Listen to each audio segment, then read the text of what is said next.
The Bear Essentials podcast gives older bears a place to gather for real talk regarding topics and issues that they can relate to. Here at The Bear Essentials, we aren't just having conversations. We are looking to provide actionable intelligence through real-life experience and expertise of our guests.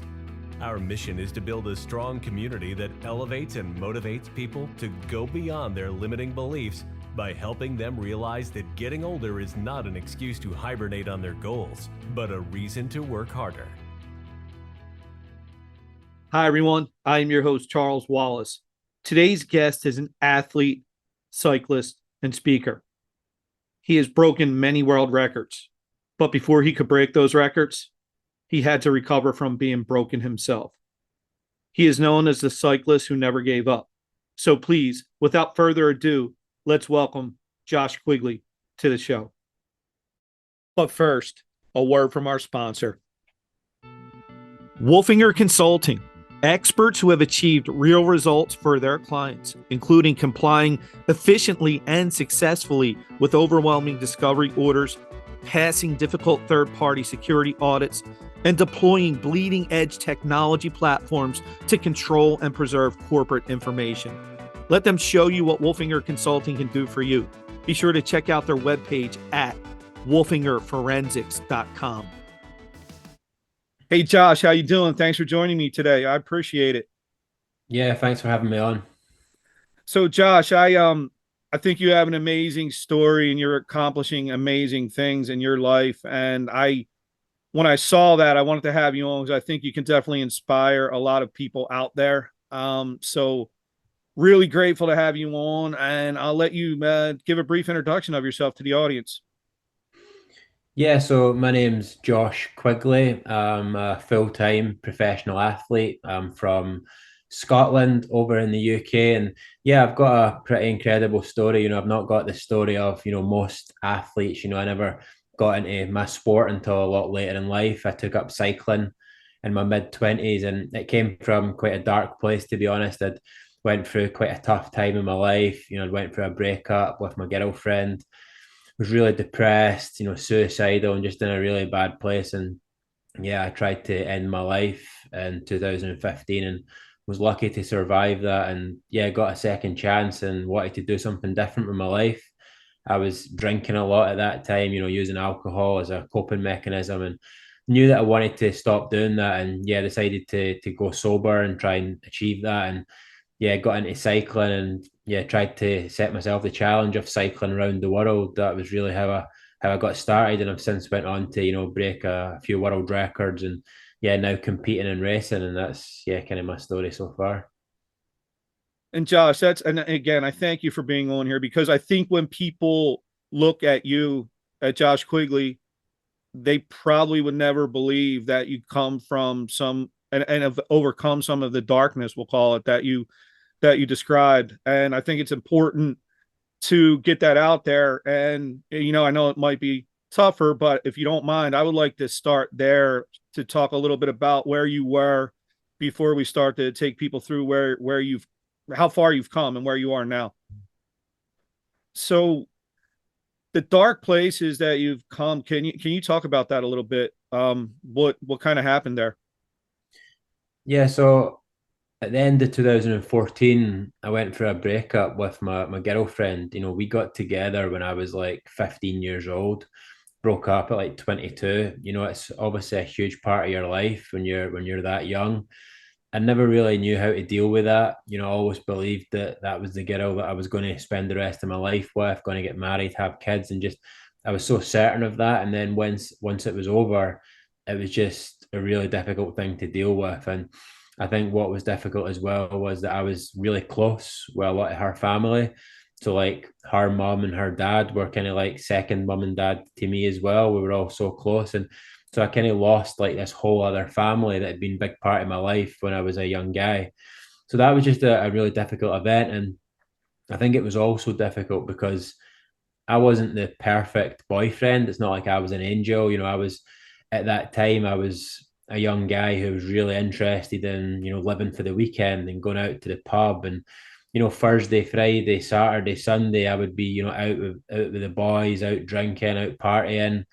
So I wasn't obviously the best boyfriend, and so I think I had to realize that it was basically my fault, and I'd caused the breakup to happen, and so that was difficult as well.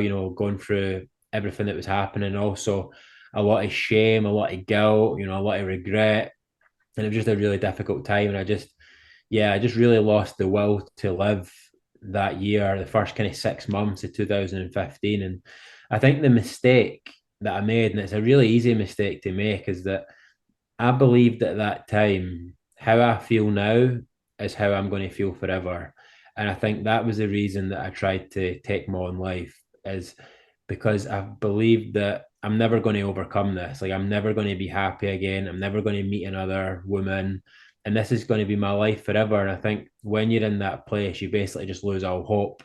And when you've no hope, you've nothing really. You need hope to keep on living. You need something to aim for, something to make you believe that things can get better. And so, yeah, I lost that hope and decided to try and take my own life by crashing my car at high speed on the highway really late at night. And, I was traveling 70 miles an hour, hit a concrete barrier, and somehow walked away from that with, no physical injuries, no broken bones, no scratches on me, literally, and literally physically unscathed after that. And, I'd never been religious, I'd never been spiritual, but when I was released from hospital more than 24 hours after the crash, I went along to the chapel in the hospital and wrote a message in the book, which basically thanked a God that I never believed in and said, I'm going to go and turn my life around and do something different with this second chance. And so that was really how I got started with all this. And I think one of the greatest things about that period in my life is that the worst thing that I've ever went through in my life, like the most traumatic, darkest period in my life, led to the greatest things in my life coming after that. And without all that darkness, without all that pain and struggle for those 6 months in 2015, I wouldn't be the man I am today. And none of it would have been possible without that.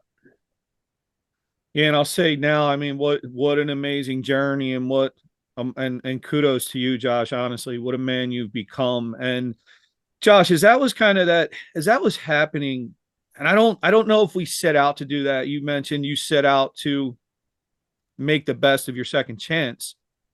As you're doing that, do you have an intention at that point and realize that that second chance, not only for yourself, is going to end up having such an impact on others, or does that just kind of happen organically along the way? Not really. I think at first I was just trying to make a change for myself. Like, I just wanted to be in a better place.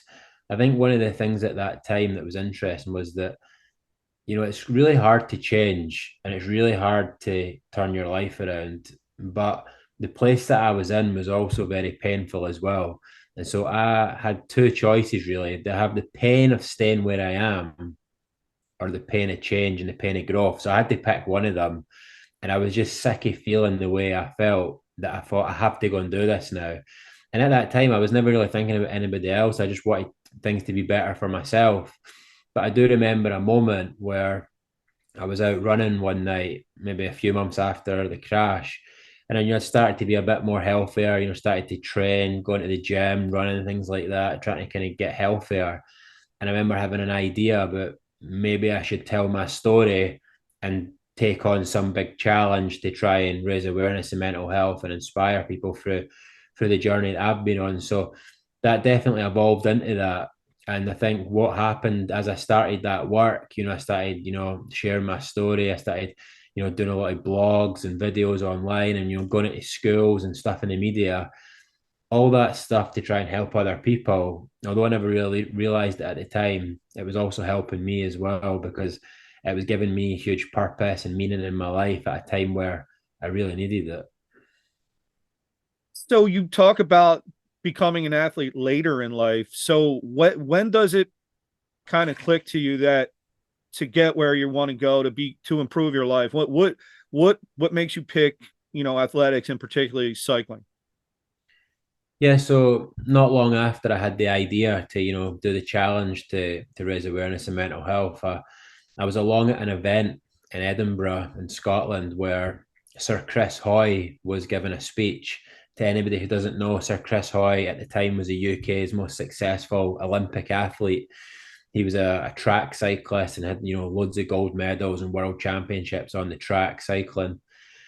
And I went there that day, not as a cyclist, not as an athlete, really just, going along to the event. And I was inspired by his talk that day, and so inspired that I said, I'm going to cycle around the world.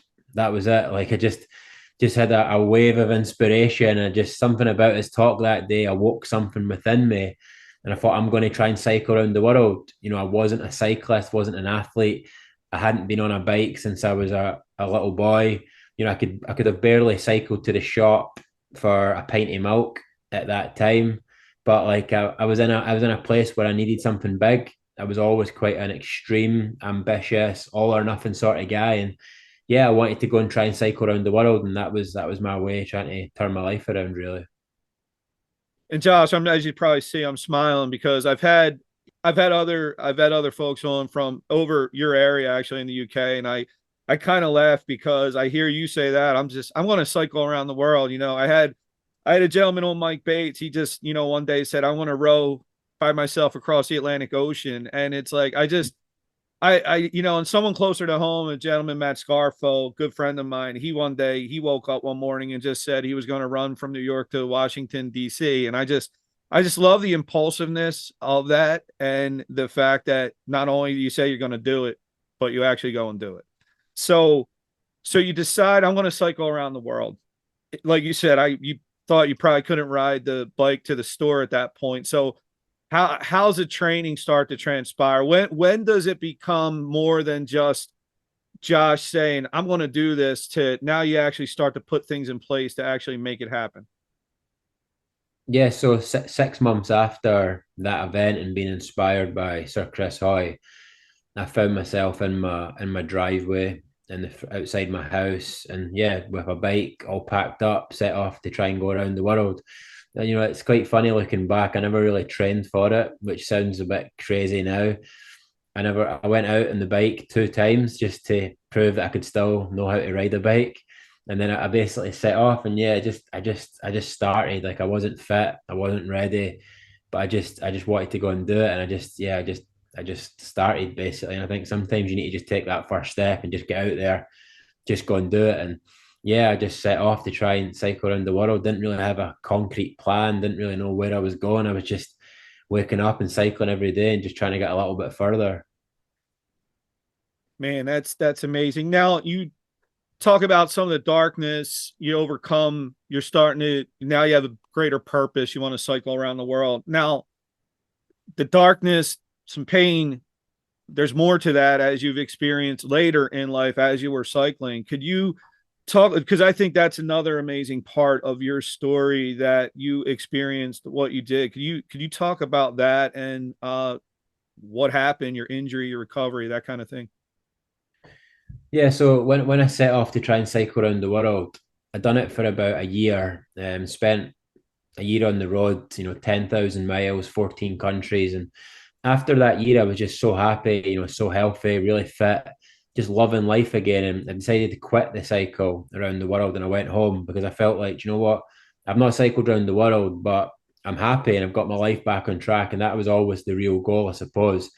But when I got back to Scotland, I found it quite hard going home, and all the old habits and routines that I had started to creep in again. When I got home, I was, not cycling. I was going back to the pub and drinking and living that life. And I've kept getting back on the bike to try and go away and do it again, but I kept coming home, and I just wasn't really sure of myself. I didn't have a lot of confidence. I was quite scared of doing it, and I had loads of failed attempts at trying to cycle around the world.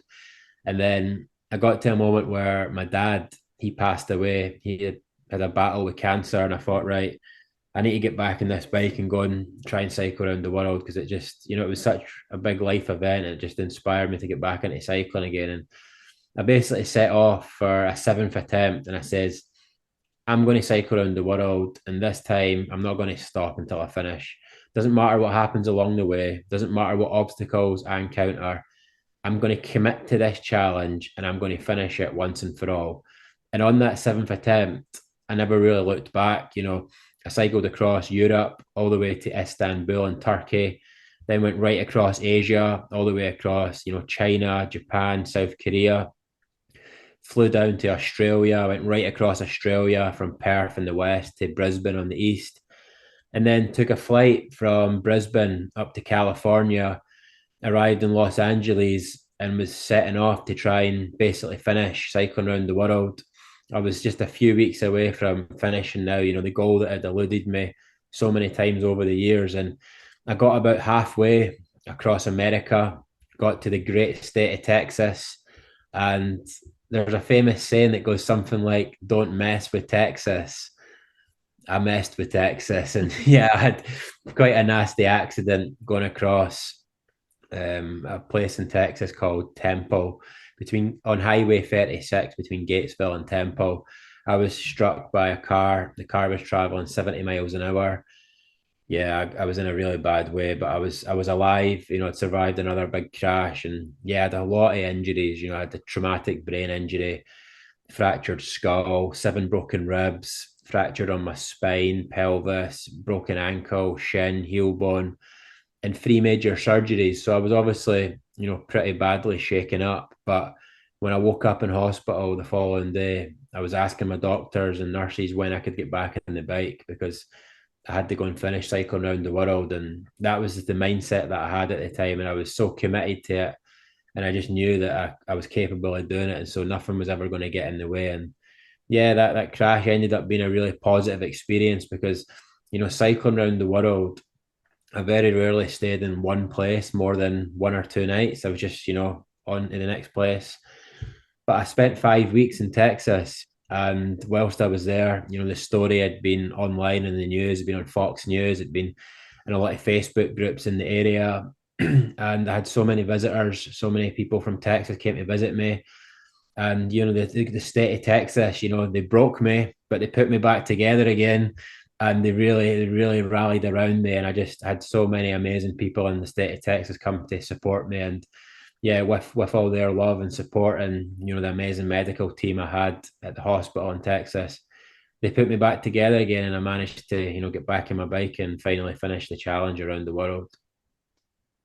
Yeah, and Josh, I don't know if anybody's ever told you this, but I've kind of just in a few minutes we've been talking, and I wanted to say this to you as a compliment, is that I you have this quiet kind of intensity about you that's really contagious, and I can see why people rally around you, and um I honestly can see why you are still here, man, because you're gonna do more good for not just yourself, but for a lot of people in this world. So man, that's real kudos to you.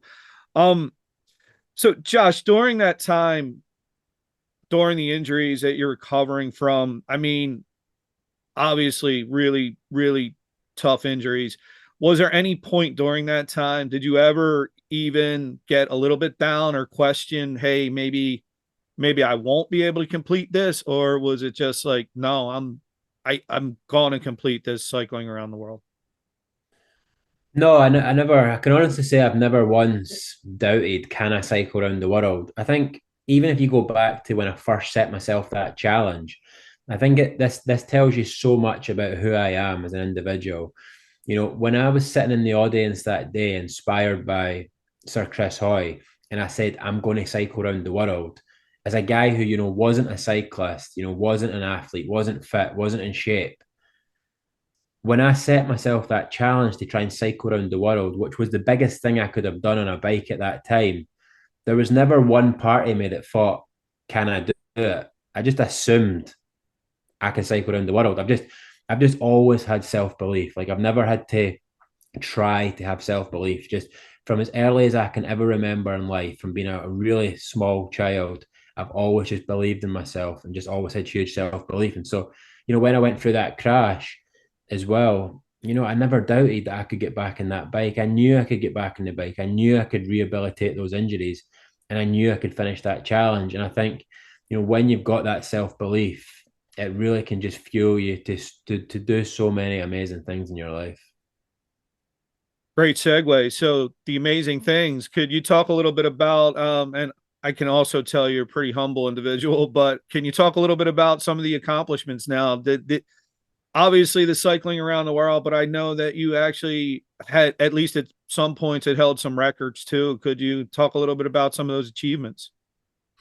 Yeah, so once I got home from America, so I was in hospital in Texas for about 5 weeks, and then I was released back to Scotland. And 3 months after the accident, just 12 weeks after all those injuries, I was rehabilitated, fit, back on the bike, back on the road, and ready to return to Texas and go finish my cycle around the world. But that was also March 2020. So I wasn't going back to the States anytime soon. And, we were going to be going through the pandemic for quite a while. So I basically just had to find other things to do at home in the UK. And so I set myself the challenge to go and try and break a record, which was basically for the North Coast 500. It's a route in Scotland. They've kind of marketed it almost similar to like Route 66 in America. Called it. Mm-hmm. It's also a lot smaller, but it's basically 516 miles around the Highlands of Scotland, right up in the north. It's just some of the most beautiful scenery and roads that you'll ever see. But it's a very challenging route as well. It's about 32,000 feet to climb in, just slightly more than Mount Everest.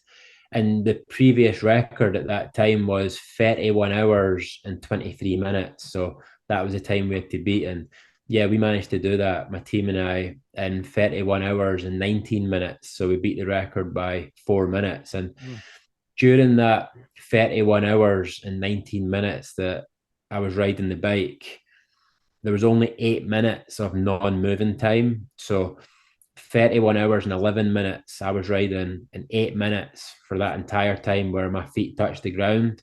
And so it was basically just riding almost continuously for just over 31 hours. And I was really proud of that achievement as well, because that was just 9 months after Texas.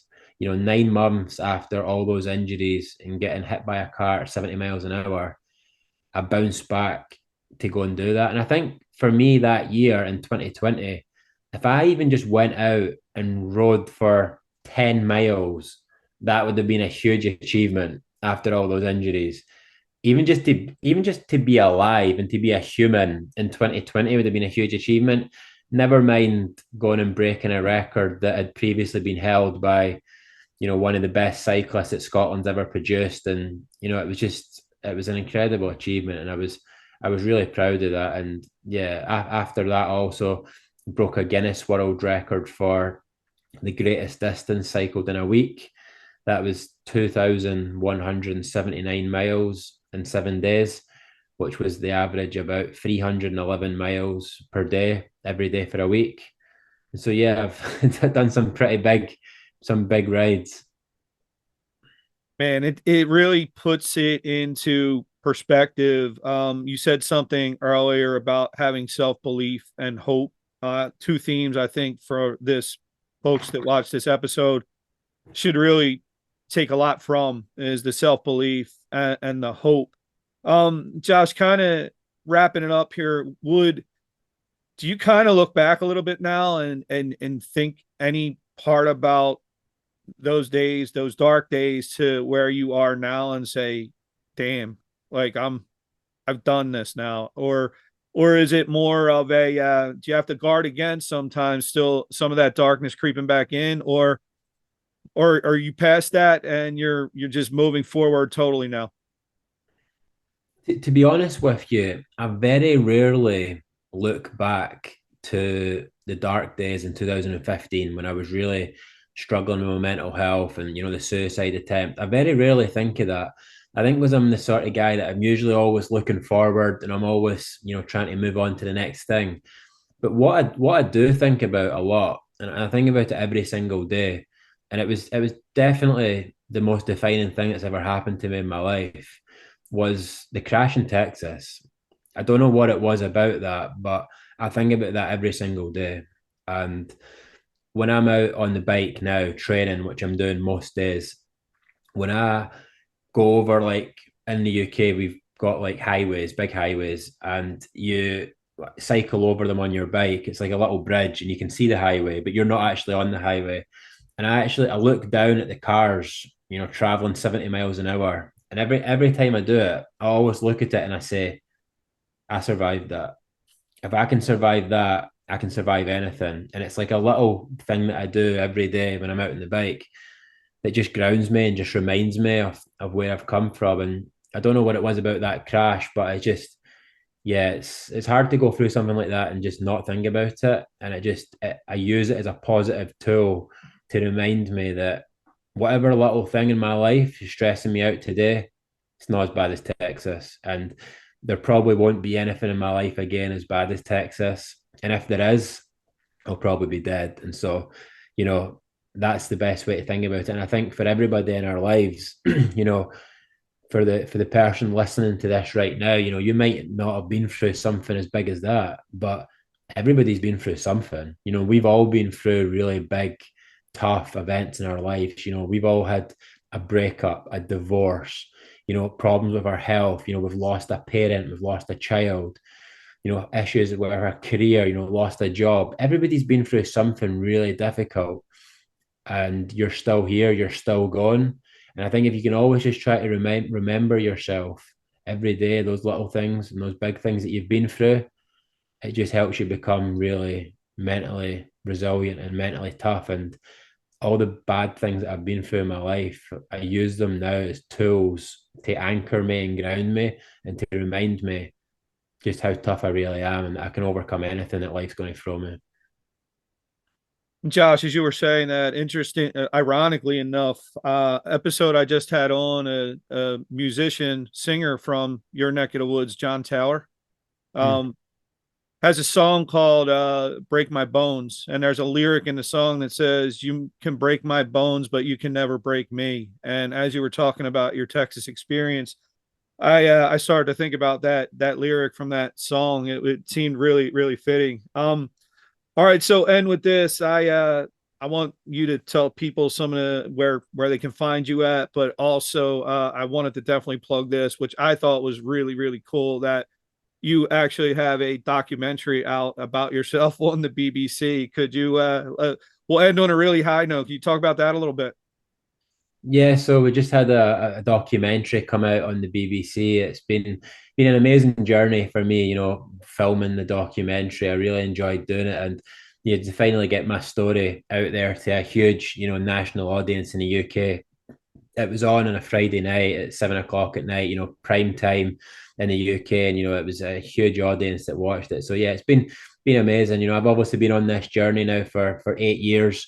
And yeah, there's been a core group of people online that have been, following and supporting me. And yeah, to get the story out there to a bigger audience has been amazing. And so yeah, if anybody wants to check that out, it's on the BBC iPlayer. It's called Cycling Saved My Life. And yeah, if anybody wants to connect with me, ask me any questions, or just send any feedback from this interview, you can get me on social media. I'm at Josh Quigley 2026.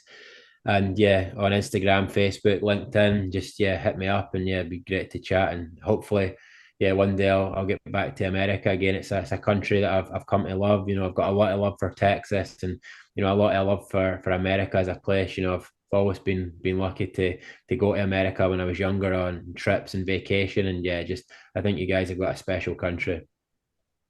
I appreciate that, Josh. And Josh, I'm letting you know, if you make it back to America, especially in Maryland, please let me know. Let me know. I am literally probably an hour, maybe 2 hours away.